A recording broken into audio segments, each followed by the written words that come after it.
paragraph 254 for 2021, and if you subtract the two, that's where we get the 6.2 billion as our deficit. So that is the reality we are to confront in 2021. But we must bear in mind that these are all projections. They are not real figures, they are projections. Anything can come in and derail the process. And that's why the ministry is so significant, the most important ministry in our homeland. And that is why it must be strengthened, and we'll come to that. Because it's the safeguards that are put in place which will make these projections to become real, from abstract to reality. And Honorable Speaker, we will go and look at what the state is all about. That it's a state is an instrument of service, and therefore it must have ministries designed to provide those services. And the minister is giving us an idea how those ministries are functioning to help the real economy to be built, as well as the different sectors of the economy. Each would have a role and an impact on that, how that economy is shaped. And I will agree with the member for Nyamine that this would have been the joy of having all the ministers here. Just look at the day that the minister was delivering his speech, the international community, the fanfare. This whole hall was full.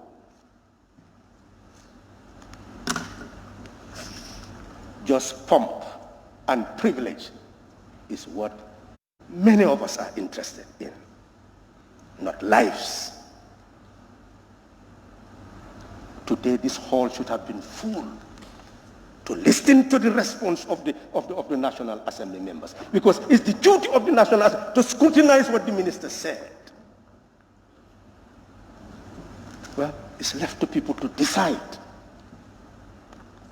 how they carry out their duties to our homeland. Honorable Speaker, let's now look at the key sectors that are established by law so that they work with the presidency and perform duties for our land. And the minister and his ministry constitute the cornerstone of the economy, without which, forget about social development. On the page 14, the minister dealt with his own ministry. But if we look at the functions of the ministry, Honorable Speaker, it has key functions as defined under the Public Finance Act 2014. It states that the ministry shall develop the government's macro-fiscal policy and the medium-term revenue and expenditure framework for budget preparation. The ministry shall manage the budget preparation process, and this is where I will have an input. It will coordinate the management of external grants and loans. I will have an input there. It will promote fiscal transparency and effective management in respect to revenues, expenditures for assets and liabilities of the government. It shall exercise control over the implementation of government budget. So it's not only approval and passing a bill, it is also the execution of the law. It will publish, when appropriate, the progress of budget execution. You can see this is a gigantic ministry which should be equipped with all the human, material, and financial resources to be an oversight over the whole base of the survival of this nation. So we're not talking about an ordinary ministry. And that is why, Honorable Speaker, the National Assembly understands which has not been done this year, and which must be done next year. And the minister must insist that the National Assembly put his ministry through so that that partnership can be built, to know exactly what he ought to do in order to facilitate greater harmony in the budgetary process, and thus avoid this long-term horse trading that we had during this session, because what was supposed to be done had not been done. Honorable Speaker, Standing Order 81 talk about annual draft budget timetable. Annual draft budget. What is a draft budget? Is it the estimates? Well, let's find out. It says that in each year, the Vice President, of course we can leave that out, is the minister, and the minister must notify the Finance and Public Accounts Committee of the following: the date by which, I'll just forget about Vice President and say minister, will lay the draft budget proposals on behalf of the government in accordance with Standing Order 82. Is the draft budget the estimates? Then let's go to paragraph B. The date not later than which the Vice President or the minister will lay the annual estimates. So you see, the annual estimates and the draft budget here are not the same. And it goes further. The date by which the Vice President or the minister will table the annual budget statement in accordance with Standing Order 87, which is the appropriation bill. So this is talking about a draft budget, the estimates, and then the appropriation bill. There is a document which we never considered this year, which is really a base in our standing orders. Therefore, the ministry and this institution must sit and see whether this is in fact essential. If not, then we have to amend this. If it is essential, then we have to maintain it. But what does it say? It says that the minister must make the notification required under paragraph 2 of this standing orders at least 21 clear days before the third ordinary session of the Assembly. So the budgetary process for this Assembly starts 21 clear days before the commencement of the third ordinary session of the Assembly. That is what our standing orders say. So it goes for the Honorable Speaker that the Finance and Public Accounts Committee, having been notified under paragraph 2 and having consulted with such others as it sees fit, shall determine a timetable for the Assembly consideration of the draft budget. The timetable shall include the date notified for the laying of the draft budget proposals by the Minister with responsibility to finance, the date notified by the Minister with responsibility to finance to not later than which the annual estimates will be held, and the deadline by which consideration the draft budget proposals by committees shall be completed, and the date by which the Finance and Public Accounts Committee shall report to the Assembly on the consolidated report of the Assembly Committee's consideration of the draft budget.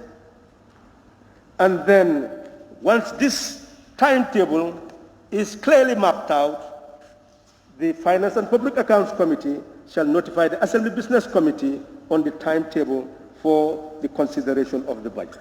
This is what our standing orders say. So it means that the anticipation is for the minister to present a draft budget. Have we really defined what the draft budget is? Yes, it has been defined. Under Standing Order 82, it says every year, not later than the date specified in the timetable determined under Standing Order 81-4, the annual draft budget timetable, the Vice President or the Minister responsible for finance shall submit to the Assembly a draft budget. The draft budget shall include, for the next financial year, and the subsequent 2 years, or for such other period as the minister considers appropriate, an assessment of the current state of the economy and the financial outlook. The financial outlook with respect to government revenues, expenditures, and borrowing within a period. The proposed expenditure limits for the annual government, including for the national government, including those of the National Assembly, expenditure limits will be discussed. The judiciary and any proposed transfers to regional authorities within the period. So that's where the discussion starts. The government fiscal objectives, including limits to total annual debt within the period.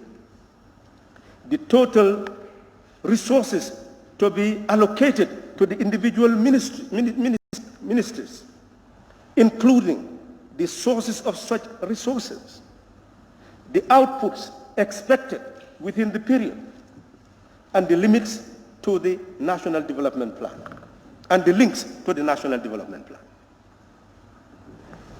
Detailed allocations to the individual programs and projects within each ministry during the period, reconcilable to the proposed expenditure by the ministry and in total. The draft budget shall detail the criteria used to allocate a portion the available public resources among the various ministries, programs, and projects. The draft budget, I'll move further, together with any accompanying information, shall be submitted to the clerk, and being submitted in this manner shall be deemed to have been laid. Honorable Speaker, that is the process that we are required to adopt or refine it. And that is what leads me now to what I have said.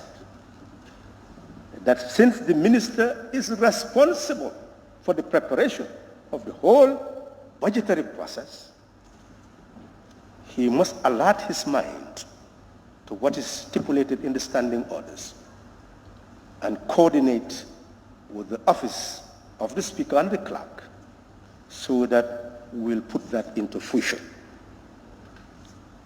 for the next financial year. Honorable Speaker, the minister has stated very clearly the impact of COVID-19 on the national budget. What is also very clear in his statement is the role of GRA in helping the country to be afloat.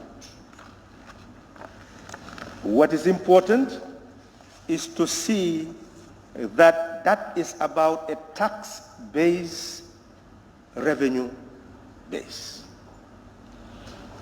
Tax-based revenue base. But if you do not have an expansion of the productive base, then the tax base will be limited. And therefore, you must rely on that to support your revenue base. Now, the tax base of the economy has clearly been analyzed by the minister, indicating that businesses literally collapsed, and therefore they needed to be rescued. A stimulus package for businesses. That the earning capacity of people had also dwindled, and you needed to also stimulate the social sector to keep them afloat. So it is very clear that the tax base can only give support, but in the long run cannot lead to the expansion of services, not to talk about even sustaining them. So in that sense, we need to look at an option. And if you look at the Public Finance Act, Section 21 is very clear what the options are. And it is important for the minister to actually look at the options, because it talks about the revenue base, giving it classifications. Paragraph 2 talks about the tax revenue, including taxes on income and profits, domestic taxes on goods and services, taxes on international trade and transactions, and other taxes. But it also talks about non-tax revenue, including profit from public enterprises, administrative fees, charges, fines, and forfeitures, repayment of loans and other non-tax revenue, including proceeds from sale of public assets, domestic and external grants, other revenue paid to the government in accordance with any law, including departmental self-raised revenues, and domestic and external borrowing. And it also goes into a revenue base that is linked to government investment, that the government has capacity also to invest in the productive base. And I will quickly go to that so that I'll establish that foundation, that the government does have power to be able to invest in the productive base. And it states that, yes, that the departmental management, yes, I'll come to that because it gives the Accountant General and the Permanent Secretary to be able to negotiate, to be able to invest in the productive base of any assets, any capital that government has, and that it will be put in a banking system determined by the Accountant General. I'll do that quotation so that I will not take more time on that. But what it shows is that the government has capacity also to invest. And this is my emphasis, Honorable Speaker. If you look at the estimates to deal with the area of detailed revenue estimates by collecting agencies, and you look at the fines that come from fisheries, you will see fines estimated to be 3 point something million, fines estimated. But I'll just move that. I'm sure the minister will be able to do a cross-reference. 3 million. And how many fishing vessels have we heard that they were captured for 2020, 2019? How much did they pay? Why not invest in the Gambian Navy so that they have more patrol vessels in order to protect our waters, but also even generate revenue and have stringent laws so that if you invade our waters, you'll provide us with fishing trawlers, that we will check in the international market what the price of a fishing trawler is and make sure that the fines that we impose will enable us to buy those fishing trawlers so that they will fish in our waters. This will not be coming from taxation. It will come from empowering the Navy. That is the trajectory that we must move towards in order to be able to generate greater revenue for our country. Honorable Speaker, look at the passports and all national documents. It is very clear in the Constitution that if the government is to engage in any international agreement, that it must come here. And Honorable Speaker, the Honorable Minister must safeguard that, especially when the agreement is about revenue. That must be protected to see that what we can generate for ourselves, we don't enter into public-private partnerships that allow others to take that wealth from us. That is not prudent financial policy. And we need that prudent financial policy. So what my emphasis is, so that I will not take all the time, Honorable Speaker, is that, Honorable Minister, debt-based revenue, tax-based revenue is not sustainable. The world must move towards sovereign wealth fund. There must be a creation of a sovereign wealth fund. And we must make sure that our resources, mineral resources, we have mineral resources, that any agreement we enter into, whatever we derive there, will go into that sovereign wealth fund. Pension schemes, sovereign wealth fund. Insurance schemes, sovereign wealth fund. And how are we to separate the sovereign wealth fund from the consolidated fund so that that money can be invested in the productive base of the economy? People talk about Singapore, read their history. It is the public corporation that makes Singapore, Singapore. It's the public corporation that makes China, China. It's the public corporation that makes India, India. And we have this false doctrine of a free market and free market enthusiasts, and claiming that Adam Smith is the father of that. He is not. Read his works. He was against monopoly capitalism. And that monopoly is why he was against the British government when they were fighting the Americans for their war of independence. Because he told them that what you want is to control the Americans as a source of raw materials and market for your product. That is not sustainable. That's not economy. Free economy is to ensure that all produce and you trade on the basis of mutual benefit and equality. So their theory is false. They are promoting a system which is false. No development can take place in this world unless we all produce and then we exchange on the basis of mutual interest and equality. That is the future of the world. The future of development is sovereign wealth fund. Miss it, you will continue to live in poverty, die in poverty. So we must revisit economic policy, economic strategy, if we want to move forward.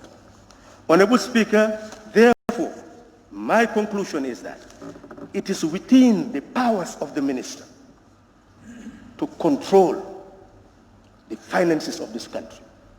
Let me just give an example, and I move away from the minister, and I'll be very fast with the rest. Honorable Speaker, look at debt. If you go to all these public enterprises, that's why they cannot pay dividend. But Section 56 of the Public Finance Act says a public enterprise may borrow up to such limit as may be determined by the minister. A public enterprise cannot just go and borrow. Or I say that we have some presidential executive order, let me go and do this. That will be in violation of the law, because the law is clear. It is saying they cannot borrow unless the minister set the limits. For the purpose of subsection 1, the minister shall prescribe, shall prescribe an annual borrowing limit for each public enterprise based on a capacity to repay and such other consideration as the minister may determine. Honorable Minister, Honorable Speaker, we must go back to basics. Create a checklist. Know all the powers to be able to control, exercise control and direction. That is what the minister is being demanded by law to do. Then we would not have had all these lapses. Having seen that they have occurred, how do we prevent recurrence? That is really the fundamental task forward, as a way forward. Honorable Speaker, therefore, my submission under page 17, debt management, is to emphasize that it is within the powers of the minister to manage all this debt, and the rules must be established, regulations may reinforce the law, but we must not relapse again into public enterprises doing whatever they want, and at the end of the day, render them completely incapacitated from adding revenue, because that is a revenue base. Just look at Gamcel Gamtel. How many customers? I've seen one of the houses, and you see their notice board. Some are talking about 600,000 customers. Some are talking about, I'm even afraid to mention the advertisement. But let's say 600,000, even if you are making $10 a day from each of those 600,000 customers, that's how much, the mathematician? That's 6 million. 6 million for a month by 30, is that not 180 million? In the year, you're talking about billions. Public enterprises can make billions. That's why Social Security was able to buy Ocean Bay and refurbish it over 400 million. And if you look at all that, you will see the billions that have been spent helter-skelter, properly accumulated, put in a sovereign wealth fund, and properly invested. Honorable Speaker, we will not just be relying on a tax base which is narrow to try to sustain services which is enlarged and growing. Honorable Speaker, we move to the agricultural sector. Honorable Speaker, we look at agriculture and go back to the National Development Plan. Honorable Speaker, what we were told is that in 2018, the government established a National Development Plan. To finance it, it claimed that it needed 2.4 billion in terms of mobilizing donor support. And what has been very clear is that it indicated at that time that it had commitment of about 700 million and was working to mobilize the 700 million and anticipated that the private sector in the Gambia will contribute 365 million to implement the program.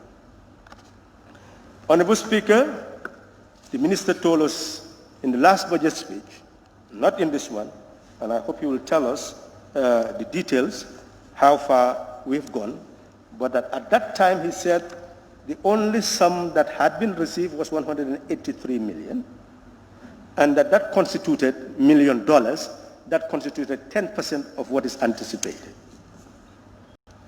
So essentially 2020, and we are moving towards 2021. And at that time is 10%, what is it now? That is important. But if we look at agriculture, we were promised that in the area of horticulture, fruits, we'll be able to produce from 127,000 tons to 164,000 tons by the end of the National Development Plan. How far have we gone? That's what I want to hear. You see, we've been dealing with abstractions and making abstractions. But essentially, we want real figures. If we cannot give them, then there should be a recurrence. We must go there and dig them. How far have we gone with agriculture based on the plan itself? Vegetables, from 34,000 metric tons to 50,000 metric tons. That was the anticipation. Onions from 6,000 metric tons to 19,000 metric tons. How far? And all these projects, NEMA, etc., what have they done to enable the government to achieve that strategic objective that it has laid down in this program, in this plan? We were told that when it comes to cattle, that the anticipation was that they will move from 4 million,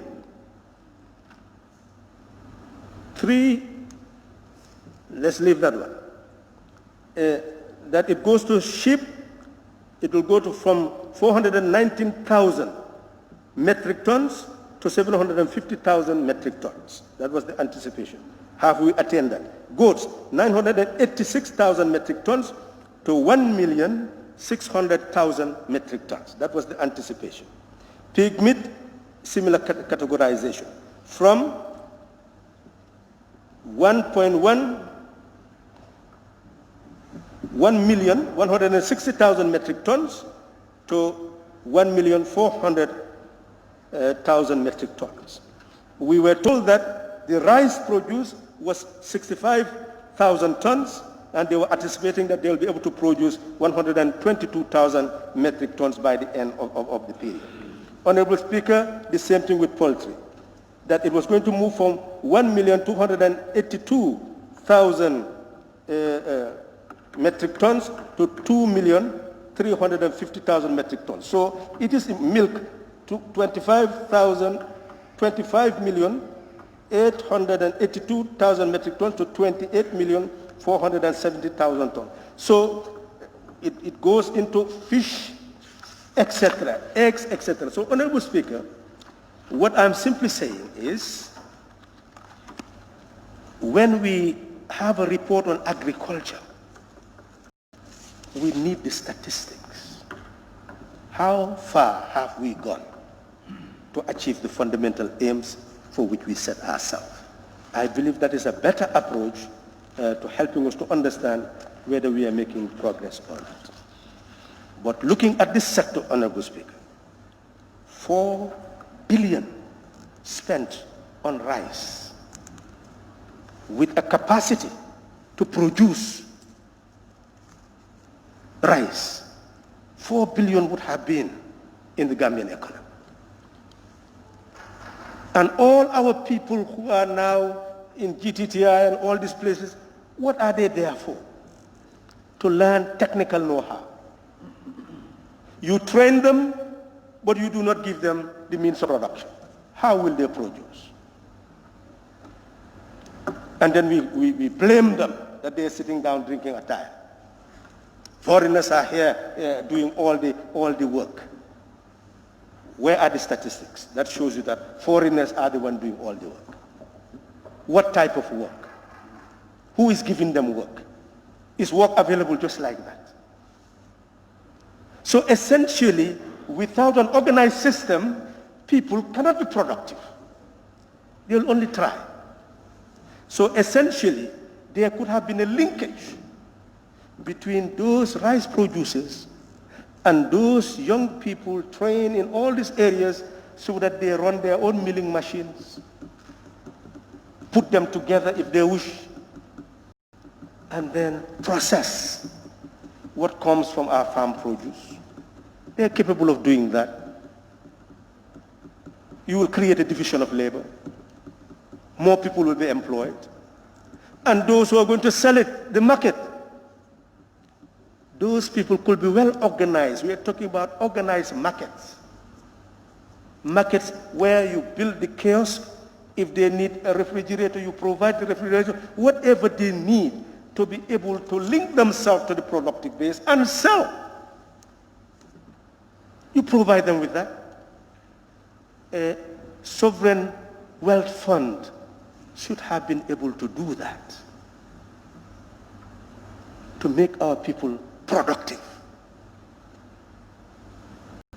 So in essence, what we are saying, Honorable Speaker, is that agriculture could be, as many of these planners want, take all the land from the people, give it to the big producers.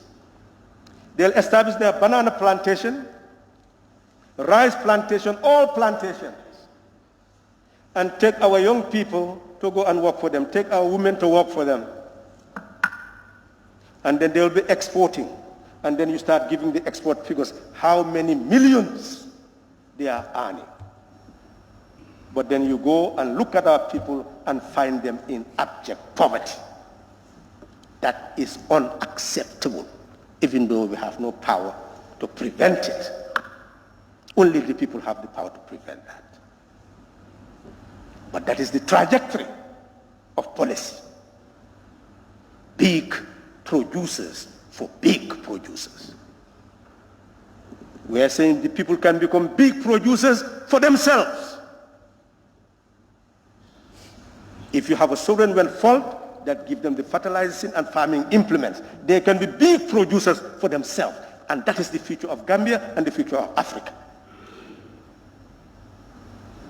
So, Honorable Speaker, we must define the trajectory of agriculture in this country. It is not defined here. And I would want the government to define its trajectory as far as agriculture is concerned. It has not defined it yet. No government has defined it. Not the First Republic, not the Second Republic, not now. So, Honorable Speaker, we move from agriculture to the next phase. Honorable Speaker, the Honorable Minister talked about, and I will just mention there, Honorable Speaker, if you look at fisheries, they had indicated that, and water resources, that in terms of the National Development Plan, that they would increase the production of fish from 6.4% to 15% of GDP. That was the objective. Has that been attained? 53,719 tons to 75,000 metric tons. There was anticipation of growth. Has that really happened?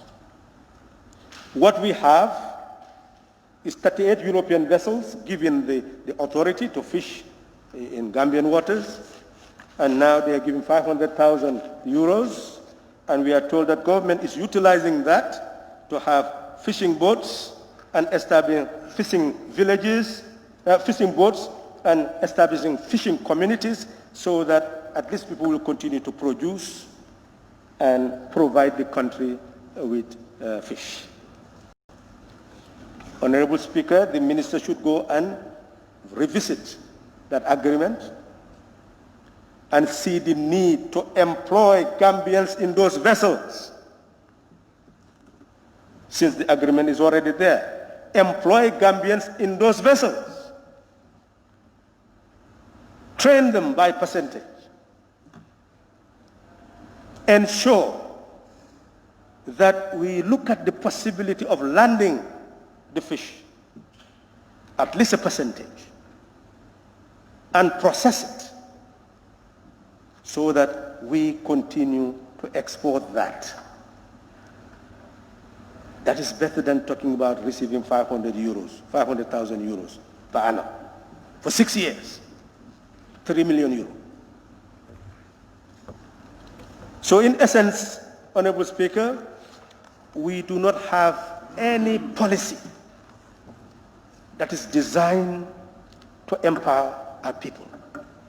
A Gambia Maritime Agency is existing. Institutes established. Training could have been taking place. Wherever we come, somebody want to make an agreement, a license, we make it to institutionalize it. You must employ this number of people in your vessels before we give you the option. Whilst at the same time, we prepare our own capacity to fish. That is really the way forward. With that said, Honorable Speaker, I'll move to information communication and infrastructure. This is an area which modernizes an economy. They talk about a digital revolution. But if we continue simply to import technology and paying foreign exchange for that technology, and then whatever is destroyed, we have it there. People who do not have spare parts will start taking spare parts from the different products, and you cannibalize them, and you end up having mountains of waste, and sometimes dangerous waste, just being thrown about. So there must be a big linkage between the development of information technology and the environment, environmental assessment. Otherwise, we can have serious pollution of our groundwaters as people dump this waste unguided. So how do we create a system where this type of waste is properly managed and even exported back to their producers so that we can earn from there? Honorable Speaker, the Honorable Minister should look into that dimension. It is very significant. And we must look at our training institutions, prepare them for that technology, the maintenance and repairs. Courses should be given of how to handle the hardware and software, especially the hardware, especially how to maintain them. That when we buy products from nations, that they allow our people to go and be trained to handle the hardware. It is very significant if we are to make progress, Honorable Speaker. We must also make sure that it is people-centered. To make the digital revolution a reality, Honorable Speaker, we have seen plans by governments, Second Republic. Currently, it's not indicated here, but it has been indicated elsewhere to be able to create hubs. But the hubs should be in each of those villages to ensure that all the facilities of wireless services are provided in those villages so that they can have access to information. We can democratize information technology so that it becomes accessible to our population in their villages through centers for them. Tourism and culture. Honorable Speaker, we gave 100 million because the tourist institutions owed GTB. They also owed rates to the councils. And all this money was provided for the sole objective of ensuring post-COVID recovery. Has that really happened? That's what we need to hear. Has the recovery actually taken place? And if it has not taken place, what is the obstacle? What is the plan? That is not very clear here. All I hear is domestic tourism. What that means is still difficult for me to conceptualize. Because in one instance, at page 115, it says its efforts towards developing domestic tourism and attracting more tourists within the African continent. Well, what we heard from what the minister actually said does not seem to feed into the concept of tourism. Because what we heard is people enjoying their holidays by going to different resorts to be able to have happiness. That has to be encouraged, but it can only be encouraged if the earning capacity of people is enhanced. People don't have time to go on holidays. they don't have money to go on holidays. It's simply a few who would have that capacity. Now, how do you reconceive tourism under the current situation, Honorable Speaker? That is really the challenge. We must maintain tourism as tourism, but then you must make Gambia a safe destination for COVID-19 visits. You needed to transform Gambia into a country that respects all the rules that are put by WHO to ensure that the person who visits the Gambia will not be infected. There are people who will go on holidays, and we are told that the sun is a protection. It's in the minds of people anyway. Reality, I don't know, but it's in the minds of people. So people elsewhere with proper protection may still see Gambia as a destination, as long as we ensure that we adhere to the rules. But more than that, Honorable Speaker, we must find an alternative to tourism. The exportation of Gambian products. Honorable Speaker, everywhere agriculture can take different forms. We have crustaceans everywhere, lobsters, oysters. If we prepare all these products, rather than tourists coming and going to a hotel to eat them, we'll be exporting them and they'll be eating those products, because they will want those delicacies. That is really the future. We must be able to produce what we have and make the world to take interest in it. That is the direction. Of course, we can also build up conference tourism with people seeing the need to come to the Gambia to be able to hold conferences because of the peaceful nature of the country and the hospitality that they can gain here. Those are areas that we can expand. Trade, industry, and integration. Honorable Speaker, I've already indicated clearly that export is dwindling and import is increasing. So it is important for the minister to actually look into that. How do we reverse that process to a point that we can even have import substitution? We'll be able to produce what we are importing. That should be the direction of policy. Honorable Speaker, works, construction, infrastructure, 914 million given to them in the supplementary appropriation. And we have seen the appropriation we're about to give them since we have already approved the estimates. Once we pass the bill, it means building various road infrastructure. But Honorable Speaker, unless we link road, drainage, and management of waste, our roads will not serve us as they should.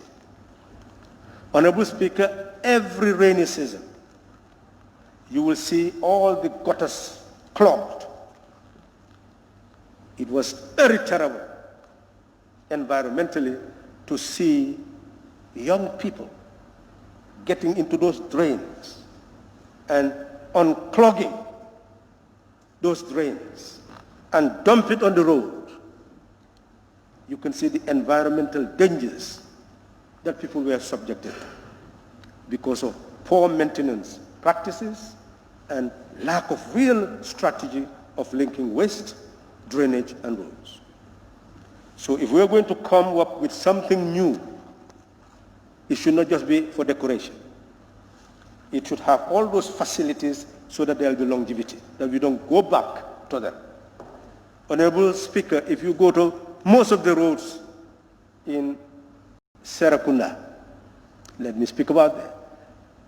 The roads that were built have all deteriorated within a period of 5 years, period of 10 years. So you build for what? For sustainability? Or you are building just cosmetically for people to see that roads have been built? And we hope that the Honorable Minister this time will ensure that we are building for posterity, durable roads that will last. Honorable Speaker, one thing that is very important for the minister to bear in mind is the complaint lodged by many people who support contractors who do not have transports, they do not have equipment, and they are actually given responsibility. And they go to people with those facilities, hire them, and eventually do not pay. So it is important that we look into that, because that will lead to poor road construction if you give it to people without capacity. So capacity is important in the delivery of those works. And Honorable Speaker, that is where proper tenders become very important, and having consultants with the know-how to monitor what is happening so that we are not disadvantaged. Because usually that is the case. You allow people to build, but no consultant to actually monitor the process, independent consultant, to see that they do what they are supposed to do. Honorable Speaker, if we look at energy, here the objective of the National Development Plan was to ensure that we move from 99 megawatts to 250 megawatts. But I've seen the minister talking about 71 megawatts. So in that sense, I need to know where the progress has been made as determined by the objective. There was also the plan that we'll move from 2% renewable energy to 40% renewable energy. How far have we gone with that? I think that's the most significant. They have also mentioned that you have, in terms of energy, you have actual distribution, generation, as well as transmission. So what is important is the recognition that 25% of what was generated was lost, and they wanted to reduce that to 15%. So we need those details so as to be able to assess whether we are actually achieving the goals set in the National Development Plan. Honorable Speaker, NAWEC is in charge of water in the urban area, water resources in the rural. But if you go to Serekunda now, KMC, you will discover that people will wake up early in the morning in order to wait for the time to be able to get water. So it is important that we recognize what you have said here, that there is a plan to refashion the whole water distribution system in this area. It is necessary. As you have rightly said, asbestos had been used as pipes, and all of us know the cancerous nature of asbestos. But this has been the reality and ignored. There are competent workers who had reached their pensionable age, who had worked with all those institutions since the beginning of NAWEC, the old institutions, who know exactly the distribution lines.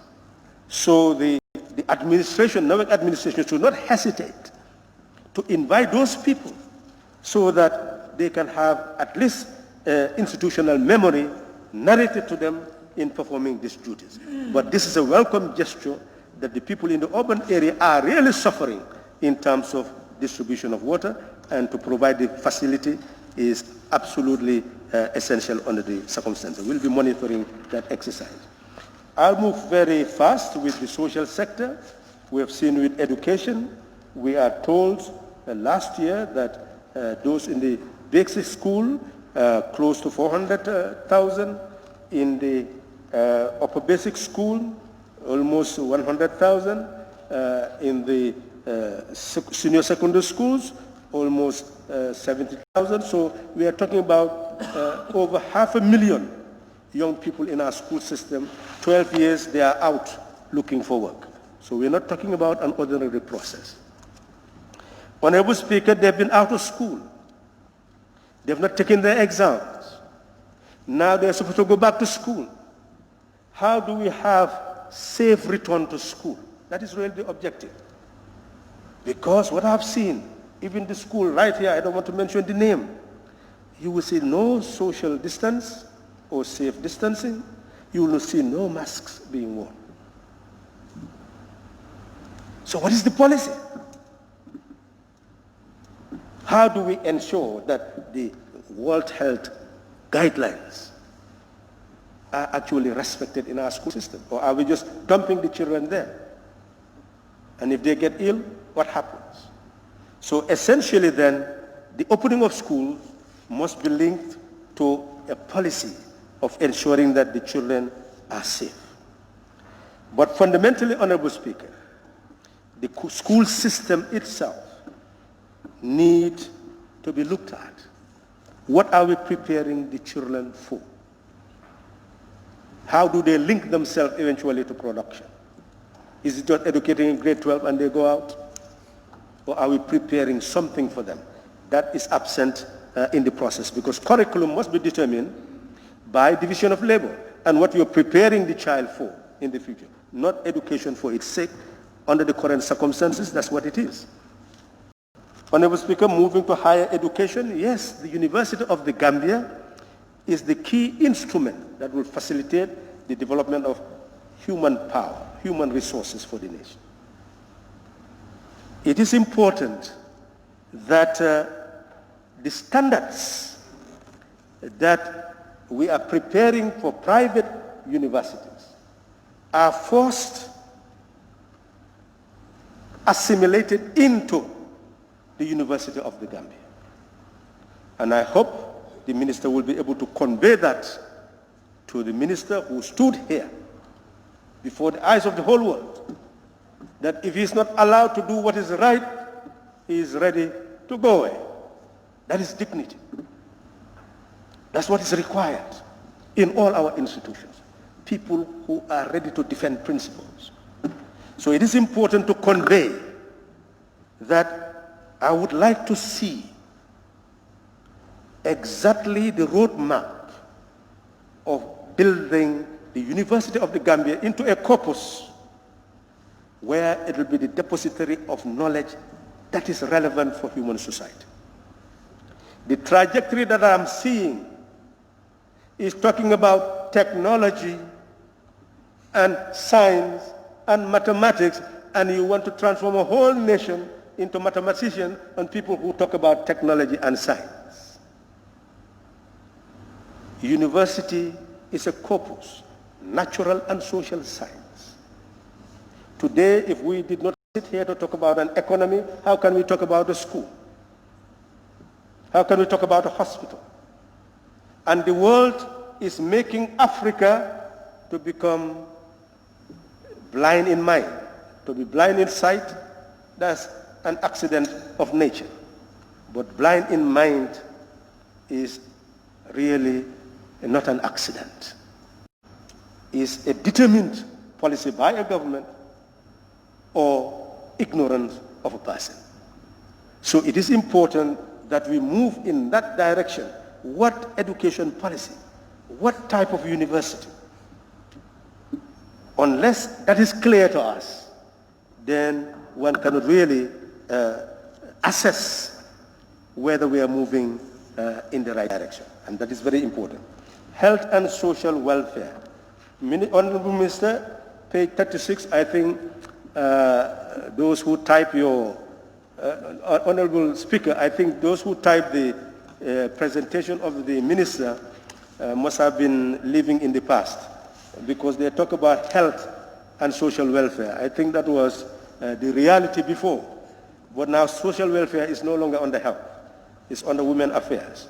Unless in the last 3 days there has been some change in that designation. Honorable Speaker, page 36, and I hope the Honorable Minister will see that there need to be a rectification of the whole. All those paragraphs should move from there and be taken to health. And Honorable Speaker, women affairs and social welfare are linked. And the Honorable Minister came into this assembly told us very clearly that half the population are living on less than $1.25 a day. That's half the Gambian population, on less than $1.25 a day. That's what the minister told us. And he told us very clearly that they will need $845 million to be able to help them to cope against COVID-19. That these were vulnerable social groups and needed support.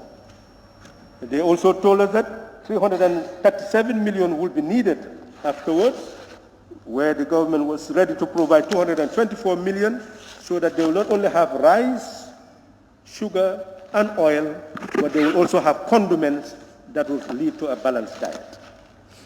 Honorable Speaker, we have social welfare under women's affairs. But that whole program should have been carried out with the linkage of the National Disaster Management Agency with social welfare being repositioned so that it can address the issue of vulnerability.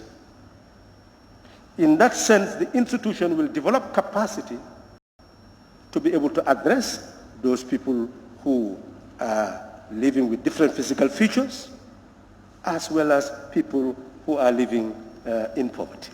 So there, the program needs to be re-examined. And Honorable Speaker, the minister needs to tell us the assessment, if the assessment was done, of the program itself in terms of execution. So I would like to see a document that shows exactly what was provided, how it was executed, and the assessment made whether people received what they were anticipated to receive. I know that I have counseled to many people to go to an indefatigable head of the NDMA to give their reports of not receiving some of the goods that they should have received. And I am sure that he must have done his investigations to be able to determine.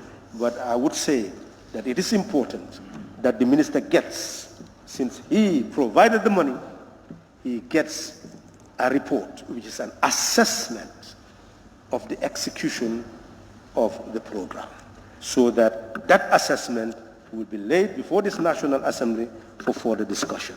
I think that will be very useful in our partnership with the minister, that we support to give resources. We also are entitled to know how those resources are executed, so that nobody makes any allegation that does not stand the test of truth. Honorable Speaker, lands and regional government, here, Honorable Speaker, the emphasis is urban planning and rural planning. We are told that cadastral mapping will take place. It is important to know when, because our urban areas and rural areas are poorly planned. Since the First Republic, they've taken all the land, transformed them into residence. Sometimes you go to a street and it has no continuity, because they have built a house where it should not have been built. If you look at Serakunda, you do not see any park, no conference center, no recreational area. It's like a jungle, Honorable Speaker. When you plan cities, you plan rural areas, you have to look at land versus services versus human beings. You'll know where a hospital should be, where a mosque and church should be, where a market should be, where a recreation center should be, where a football field should be. People talk about sports. Where are the facilities, the ground for those facilities to be built? Most of those facilities have disappeared. So, Honorable Speaker, that is what is important. If you inherit what is disorderly, at least an attempt should be made to manage it, prevent recurrence, and maybe reverse the process. And I do not see any program aimed at reversing that process, really planning and managing the resources that we have. And Honorable Speaker, what I see is the state selling land when under the normal circumstances that we are in, we should be managing the land and transforming it into service, building low-cost housing, providing facilities for the population. So there is really no plan that is people-centered, and I would want to see that and know also what the objective is in the future. In foreign affairs, Honorable Speaker, I've seen relationship with states, but I do not see the fundamental objective of Africa Continental Free Trade Area. We should actually ultimately be linked to a productive base of the African countries so that we have an African Central Bank, an African Monetary Fund, so that an African Investment Bank to be able to make that trade area a reality.